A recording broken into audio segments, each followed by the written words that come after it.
We start off at 5 taking a live look outside. Another day with more storm chances across our state. Some parts could see heavy rain that could even lead to some flooding in areas. We're also keeping track of the chance for hail. Good evening. Thanks for joining us. I'm Jennifer Meckles. These storm chances continue for the start of the work week and get to us even cooler temperatures to enjoy. Let's bring in now 9 News meteorologist Corey Reppenhagen. It's finally feeling a little bit like fall out there, Corey. Yeah, this fall preview will continue for a few more days. Super nice temperatures out there, and we're about to get wet again here in the city. We've got some rain showers moving into the area. These rain showers are really juiced, so we'll have the potential to get some pretty heavy stuff in spots. Temperatures still very comfortable in the 70s right now, 74 down at the 9 News studios in downtown Denver. We do have a severe thunderstorm watch in place down to the south. You see the watch box shaded in teal there. Only one severe storm that's out in Pueblo County, but we're watching some storms out here towards the eastern part of Lincoln County and the south part of Lincoln County as well, and that's where we have a camera here. We were watching a little bit of a lowering on this storm out in Pumpkin Center. That's in Lincoln County, just to the south of Lyman, looking to the north at those storms there. Rain chances tomorrow, so these storms could last overnight and linger on into the morning, so there's a little chance we'll see some rain in the morning, and then a really good chance in the afternoon. Maybe about half of us will get some more rain in the afternoon tomorrow right here in the Denver metro area. Here's the forecast high temperatures. We could even be a degree or two cooler than what we saw today, so 73 in Denver would be spectacular. And look at all the temperatures across the state. No 90s. Grand Junction pretty close at 89. Next 3 days are going to be really impressive. This is a preview of September, what we can see sometimes in September, except we'll have rain chances every single day. I'll detail those coming up in the forecast. Jenny? Every single day, Corey. My goodness. Well, Colorado firefighters are really hoping this rain can help them out as they tackle several wildfires still burning across our state. The Derby fire, that one's still burning uncontained in Eagle County. It's just north of Dot Cerro, and the fire has grown about 1,000 acres overnight. It's now more than 5,000 acres. That's about 8 square miles.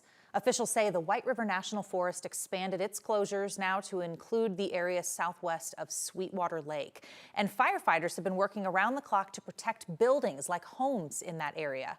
Some communities are still under mandatory evacuation orders, others pre-evac. Rob and Tina Clark, they can see the Derby fire burning just beyond the ridge behind their home. Their home has been in their family for 6 decades. The Clarks say most of their neighbors already left. Their zone is under pre-evacuation status. I've been, honestly, waking up in the middle of the night dreaming of fire coming down the mountain next to us. Because we've got a whole room full of wedding stuff that's going to Denver next week. And I mean, that was like, oh my gosh, get the wedding stuff out. We got it, because we're having a wedding no matter what. Officials say fire crews have helped protect already more than 500 structures in the area, and there are hundreds of firefighters working on that fire now. Russia's top diplomat said there is no planned meeting between Russian President Vladimir Putin and Ukrainian President Volodymyr Zelensky.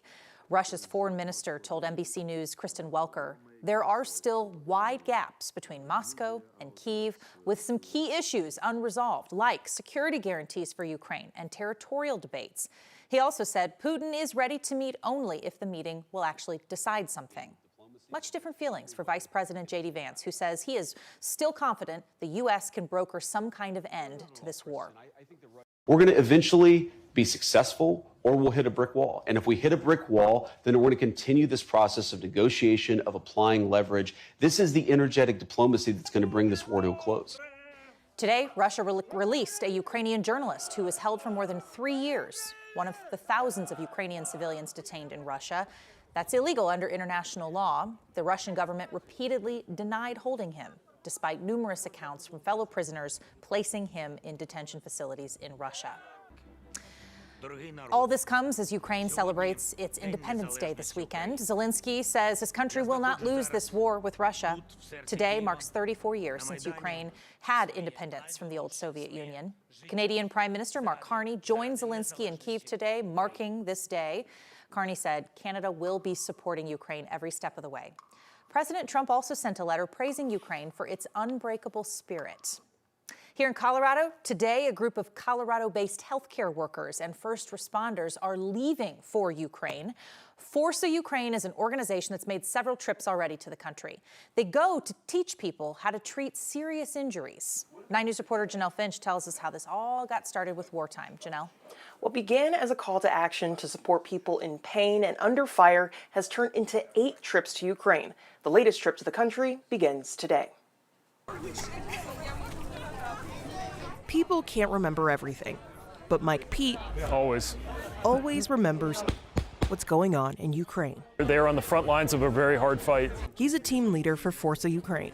It's a nonprofit that trains Ukrainians to treat serious injuries. We teach advanced pre-hospital trauma medicine. We teach it to the combat medics that are out there, but we've also worked with the emergency services. Pete says the first trip was in April of 2022, 2 months after the war in Ukraine started. He says since then, the group has made 8 trips. Because Ukraine's such a large country and you can't fly anywhere, it's very challenging for the medics to get to a centralized location for any sort of training. He says the group usually consists of 3 to 5 U.S. paramedics, 1 ER doctor, 3 interpreters, and a Ukrainian doctor.